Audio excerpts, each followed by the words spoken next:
You used to know where to go. Saturday morning, the big box parking lot was full. The grocery store stayed open until midnight. The mall had 3 anchor stores, and you could walk from one end to the other without passing a single dark window. That world is vanishing faster than most people realize. Right now, across America, 10 major retail chains are closing hundreds of stores, and the wave isn't slowing down. It's accelerating. These aren't small players. These are names you've known your entire life. Brands that defined American shopping. Companies that employed your neighbors, anchored your town's tax base, and gave you a place to go when you needed something fast. They're retreating. Some are shutting down entirely. Others are pulling back to a fraction of their footprint, leaving entire regions without access. And the people left behind? They're driving farther, paying more, and watching their towns hollow out. This isn't a story about corporate strategy or quarterly earnings. It's about what happens when the infrastructure of daily life disappears. When the pharmacy closes and the nearest one is 30 miles away. When the grocery store shuts down and fresh food becomes a weekend trip. When the department store goes dark and 100 jobs vanish in a county that can't afford to lose them. The closures are piling up. The reasons are stacking. And the consequences are spreading into places that never saw it coming. This is the geography of retail collapse. And it's rewriting the map of America. Walgreens used to mean the corner. Every neighborhood had one. Every town had at least 2. You could walk there for prescriptions, milk, batteries, whatever you forgot. It was the fallback. The constant. Now that constant is disappearing. Walgreens announced plans to close 1,500 stores over the next 3 years. 1,500. That's not trimming. That's retreat. And it's not just Walgreens. Rite Aid filed for bankruptcy and shut down hundreds of locations. CVS closed 900 stores. In some towns, all 3 are gone. The nearest pharmacy is now a 40-minute drive. For seniors without cars, that's not inconvenient. It's impossible. So what happened? The break came from multiple directions at once. First, reimbursement rates from insurance companies and government programs got squeezed. Pharmacies make less per prescription than they did a decade ago, but their costs didn't drop. Rent, labor, utilities, all rising. Then competition intensified. Walmart, Amazon, and mail-order services undercut pricing. Customers who used to walk to Walgreens started getting prescriptions delivered or picking them up at the grocery store. Foot traffic collapsed. And without foot traffic, the front-of-store sales, the snacks, cosmetics, seasonal items, they dried up too. That's where pharmacies made their margin. Third, theft surged in urban stores. Not petty shoplifting. Organized retail crime. Stores in some cities lost thousands of dollars a day. Walgreens closed multiple San Francisco locations outright, citing safety and theft. Fourth, oversaturation. These chains expanded aggressively in the 90s and 2000s, building stores a mile apart. They cannibalized themselves. When the market shifted, they were stuck paying rent on too many locations that no longer made sense. The human cost is immediate. Maria, a pharmacy technician in rural Oklahoma, lost her job when her store closed. She'd worked there 19 years. The nearest Walgreens is now 60 miles away. She's commuting to a grocery store pharmacy for half the hours. Her town's senior population, many without reliable transportation, now struggles to get medications. Some skip refills. Others pay neighbors to drive them. This isn't just about convenience. It's about access to healthcare. Bed Bath & Beyond didn't just close stores. It ceased to exist. The company that once operated over 1,000 locations, that sent you endless 20% off coupons, that was the default wedding registry, went completely dark. Liquidation sales finished in 2023. The stores are empty now. Windows papered over. Parking lots cracked and quiet. For decades, Bed Bath & Beyond was the place you went for college dorm supplies, kitchen gadgets, towels that actually matched. It wasn't fancy, but it was reliable. You could walk in, find what you needed, and leave. That reliability masked deep problems. The company was drowning in debt. It had borrowed heavily to buy back stock and pay dividends, betting that sales would keep growing. They didn't. Amazon took the everyday purchases, the toilet paper, shower curtains, small appliances. Target and Walmart upgraded their home goods sections, offering similar products cheaper and more conveniently. Bed Bath & Beyond's coupons, once a loyalty driver, became a trap. Customers wouldn't buy without them. Margins evaporated. Then the company made a fatal misstep. It cut inventory to save cash. Shelves went bare. Customers came in, didn't find what they wanted, and stopped coming back. By the time management tried to fix it, supplier trust was gone. Vendors demanded cash up front. The company couldn't stock stores even if it wanted to. Bankruptcy became inevitable. The closures hit workers hard. Jennifer, an assistant manager in Ohio, got 2 weeks' notice. She'd been with the company 11 years. Her severance was minimal. The store employed 40 people. Most were part-time, no benefits. They scattered to other retail jobs, if they could find them. The community lost more than a store. The shopping center where Bed Bath & Beyond anchored is now half empty. Foot traffic dropped. 2 smaller stores closed within months. The tax revenue the town counted on disappeared. They're cutting library hours to balance the budget. Party City filed for bankruptcy in 2023 and closed dozens of stores. The closures are ongoing. For a lot of families, Party City was the birthday destination. Balloons, streamers, themed plates, costumes. It was overpriced, sure, but it was easy. You could get everything in one trip. Now that trip doesn't exist in many places. The company's collapse reveals a specific kind of retail fragility. Party City wasn't competing with Amazon alone. It was competing with Amazon, Dollar Tree, Walmart, and a shift in consumer behavior. People started buying party supplies at grocery stores or online. Helium balloons, Party City's signature product, became available everywhere. The moat disappeared.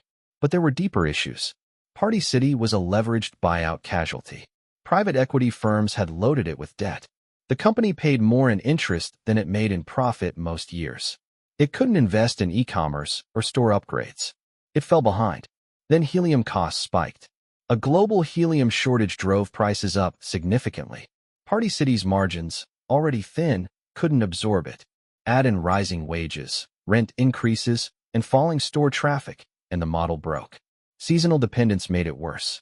Party City relied heavily on Halloween. One bad Halloween season could wreck a quarter. The pandemic crushed 2 years of Halloween and birthday parties.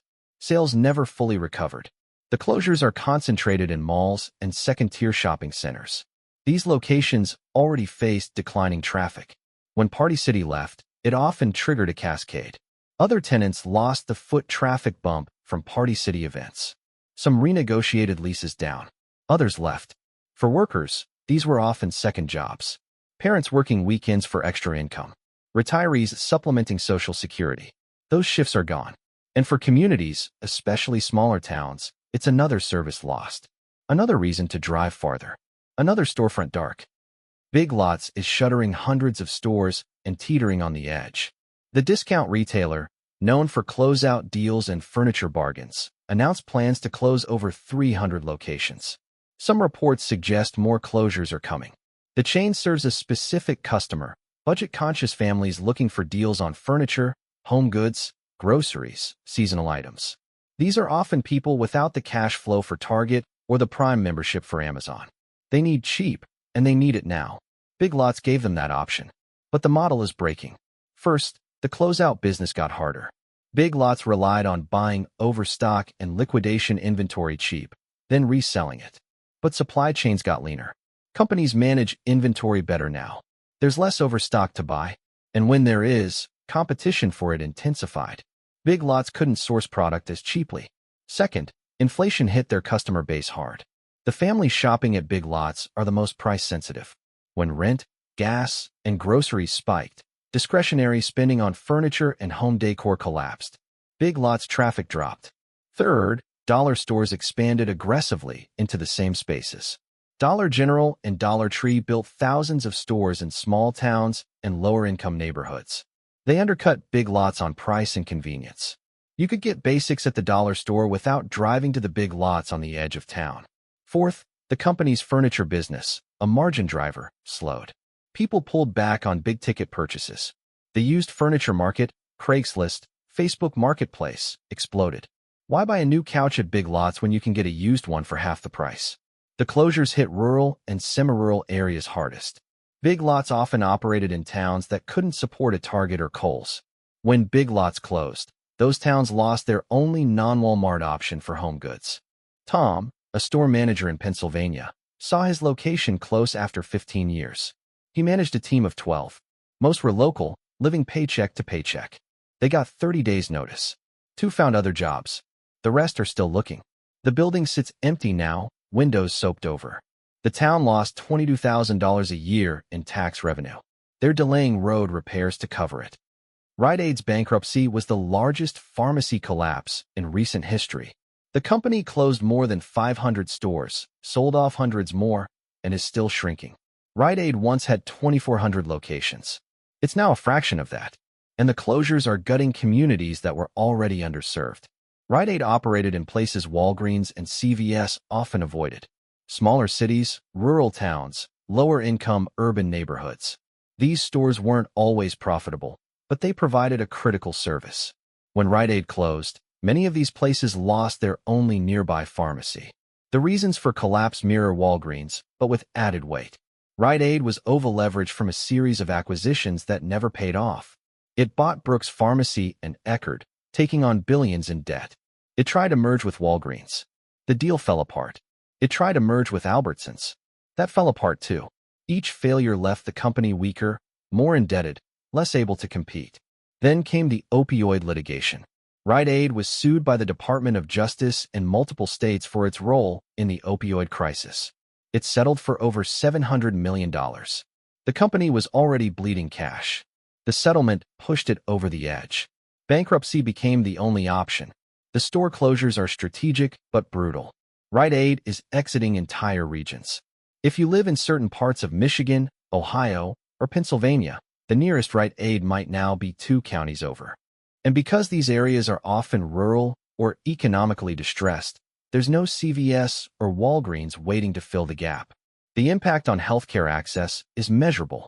Studies show that pharmacy closures in underserved areas lead to higher rates of medication non-adherence. People skip doses, stretch prescriptions, or stop taking medications altogether. Emergency room visits increase. Chronic conditions worsen. For workers, the Rite Aid collapse meant sudden unemployment in places with few alternatives. Linda, a pharmacist in upstate New York, lost her job when her store closed. She'd been there 23 years. The nearest pharmacy hiring is 90 miles away. She's considering leaving the field entirely. Christmas Tree Shops closed all of its stores in 2023. The quirky home goods chain, beloved in the Northeast, shut down completely. Over 80 locations gone. For many families, Christmas Tree Shops was a tradition. You went for cheap picture frames, seasonal decor, kitchen gadgets you didn't need but couldn't resist. It was chaotic, overstuffed, fun. It wasn't just a store. It was an experience. But the experience didn't scale. Christmas Tree Shops was owned by Bed Bath & Beyond. When the parent company collapsed, it took Christmas Tree Shops down with it. The chain was actually profitable in some markets, but it didn't matter. Bed Bath & Beyond's bankruptcy liquidated everything. There was no buyer. The brand died. The closures illustrate a harsh reality. Even successful concepts can disappear if they're tied to a failing parent. Christmas Tree Shops had loyal customers. It had decent sales, but it was collateral damage in a larger collapse. The workers were collateral too. Most Christmas Tree Shops employees were part-time, seasonal, or near retirement.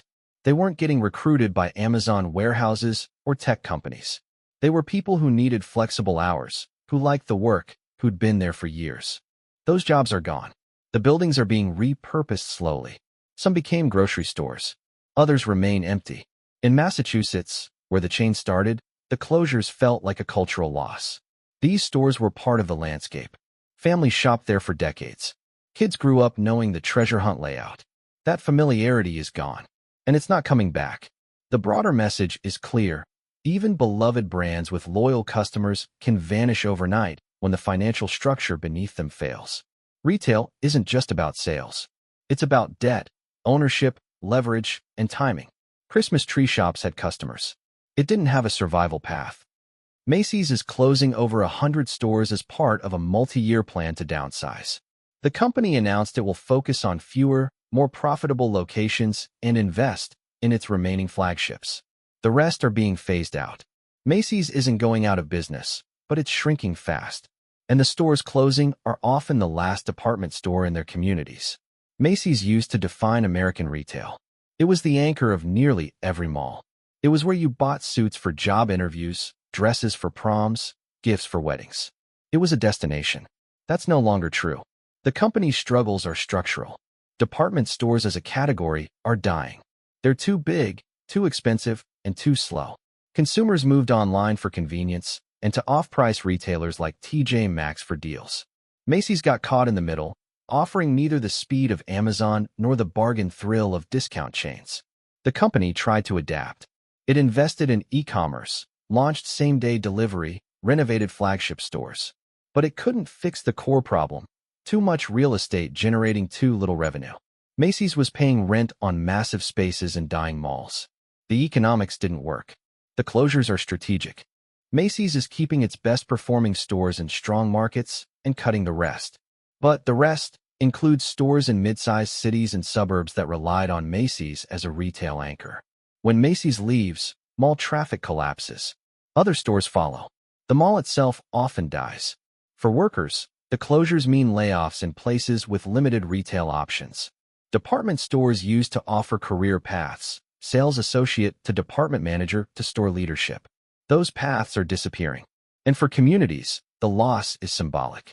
A Macy's closing signals decline. It tells people their town is no longer a priority. Investment flows elsewhere. The tax base shrinks. Services get cut. These closures aren't just about one company. They're about the unraveling of a retail model that shaped American life for generations. And once it's gone, it's not coming back. Dollar Tree is closing hundreds of Family Dollar stores after years of struggle. The parent company, which owns both chains, announced plans to shutter around 1,000 underperforming locations. Family Dollar was supposed to serve low-income communities with affordable basics. Instead, it became a symbol of retail neglect. Stores were often dirty, understocked, and chaotic. Customers complained. Employees quit. Sales dropped. Dollar Tree tried to fix it. They invested in renovations, updated inventory systems, and closed the worst locations. But the damage was deep. Family Dollar had overexpanded into markets that couldn't support it. Many stores were too close together, cannibalizing each other. Others were in areas where even dollar store prices were too high for the customer base. Then came the safety issues. Family Dollar faced massive fines from the FDA after a distribution center was found infested with rodents. Thousands of stores received contaminated products. The company had to pull items from shelves and destroy inventory. The reputational hit was severe. But the closures reveal something bigger. Even the discount sector is consolidating. Dollar stores grew explosively for years, building in every small town and urban neighborhood. Now they're retrenching. The economics are tightening. Labor costs are rising. Theft is increasing. And competition from Walmart and online retailers is intensifying. For the communities losing Family Dollar stores, the impact is mixed. Some are relieved. The stores were often eyesores, poorly managed, and didn't serve the community well. But others are losing their only nearby option for groceries and essentials. In rural areas and low-income urban neighborhoods, Family Dollar was it. When it closes, people drive farther or go without. The workers, often among the lowest paid in retail, are scrambling. These were jobs of last resort. Not careers, but income. Rent money, gas money, grocery money. When the stores close, those workers don't have a cushion. They're filing for unemployment and searching for anything else. The closures are a reminder that even the bottom tier of retail is fracturing. These patterns aren't abstract. They're happening in real towns, to real people, right now. The America where you could find what you needed within 10 minutes is shrinking. The one replacing it requires longer drives, fewer choices, and more planning. For some, that's an inconvenience. For others, it's a crisis. Workers are losing jobs that won't be replaced. Towns are losing tax revenue they can't afford to lose. Families are losing access to basics they used to take for granted. The retailers shutting down aren't just businesses. They're infrastructure. They're the places people relied on. And when they disappear, they leave gaps that aren't easily filled. The closures are accelerating in regions that were already struggling. Rural areas, Rust Belt cities, low-income neighborhoods. These places are losing stores while wealthier areas keep theirs. The divide is growing, and the consequences compound. Fewer stores mean fewer jobs. Fewer jobs mean less spending. Less spending means more closures. It's a cycle that's hard to break. Some of these companies will survive in smaller forms. Others are gone forever. But the impact isn't measured in corporate survival. It's measured in the lived experience of the people left behind. Have you seen this happening where you live? Which store closed first, and what's filling the empty space now? Tell us your story below.